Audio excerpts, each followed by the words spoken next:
Hey guys, we're back out on the lawn. Wanted to share with you guys today how I go about edging and putting a border around our trees.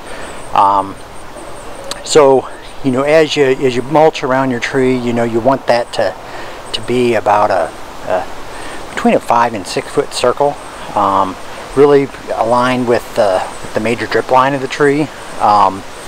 So we have a tree, a redbud, that's out in the garden that needs to be cleaned up and remulched and the ring made a bit bigger. The ring will really help to keep the moisture in the ground around the tree. It'll also really help to keep weeds down, and it just, you know, gives it a real nice finished look. So I'm going to take you over here and let you follow along on the process, and I'll give you some steps down here on some text and narrative as I go along the way. And if you guys, you know, come up with any questions or anything like that, be sure to comment below. Again, I really appreciate all of the exposure that we've had and the views of our videos of you know, me just working out in the yard. It's good stuff. So, you know, if you want to share and like and leave comments, it's fantastic. If you're not a subscriber, we'd love it if you subscribe. So with that, let's start working on this mulch ring.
Alright guys, with that we're pretty much done with the project. Looks like we need to get a couple more bags of mulch to spread around here. But other than that, we've got the project complete. If you have any questions, be sure to leave a comment below. Be sure to subscribe and like if you appreciate our content. And we hope to see you next time. Thanks.